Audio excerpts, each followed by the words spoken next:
pretty low when your own family members try to rip videos and ideas right out of your hands. I'm gonna do something about it. Decent reviews podcast. It's tough conversation. I don't know if he's gonna be ready. Take two, action. Quick backstory. It was your average Tuesday. I come downstairs in a jolly mood, ready to take on the day. Get some caffeine out of the kitchen, and as I approach my bench in Cubbies, I look to my left, or maybe it was my right. Oh, it doesn't matter. I looked and I saw the Alpine bouncer product on the floor, partially opened. Didn't think anything of it. Thought it was a fluke, maybe some loose tape, so to speak.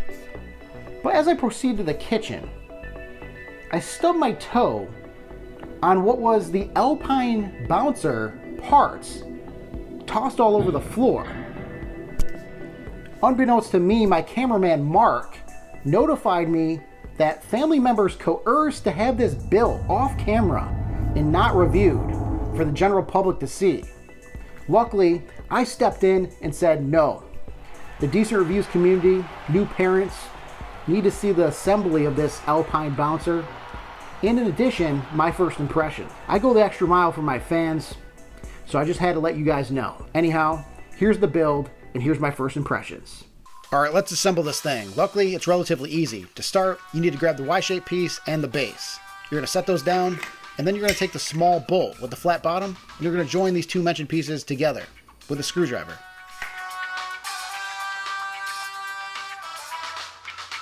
Good. Now that's done. Flip over the piece. It's time to put the back support on. Make sure it's in this orientation. You're going to use two small screws, one on each side, through this hole and the holes that align on the metal piece. Slide the back piece onto the metal poles and screw it in.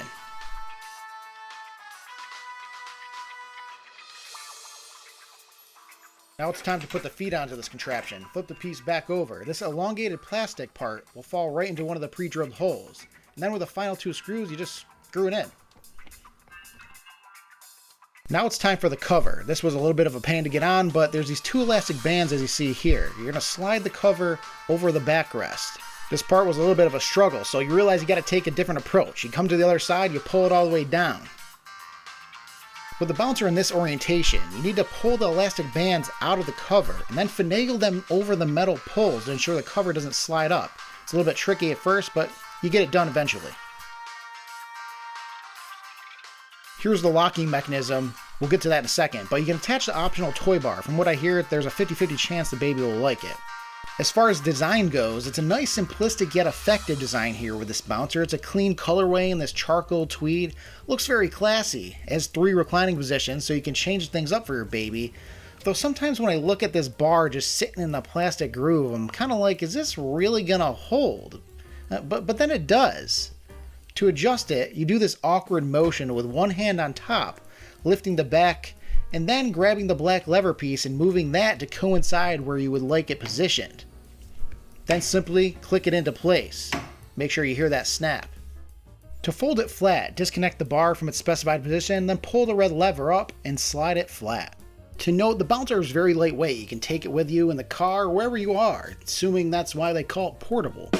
If you saw my last video, you would know my camera guy Mark had to sneak these shots in. My lead actor refuses to act until maybe I hit 1,000 subs.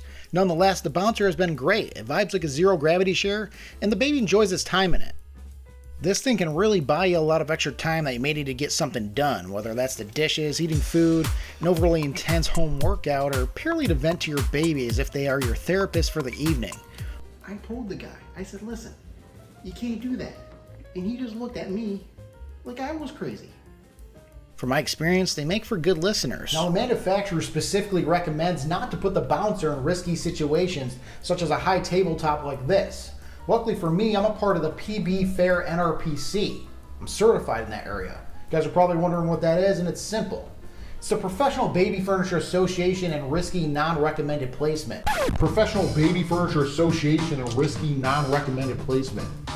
Certified. It allows me to do placements such as high-end tabletops, countertops, skyscrapers, ladders, anything that's risky and high and dangerous that you should never do as an ordinary person.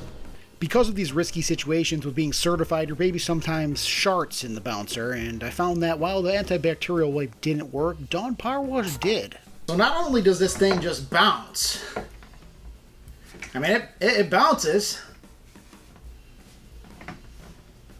It bounces.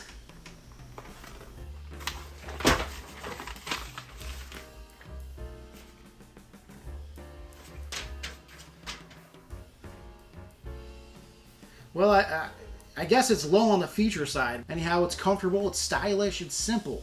And I think it's a great tool to have in your arsenal for your child. I recommend.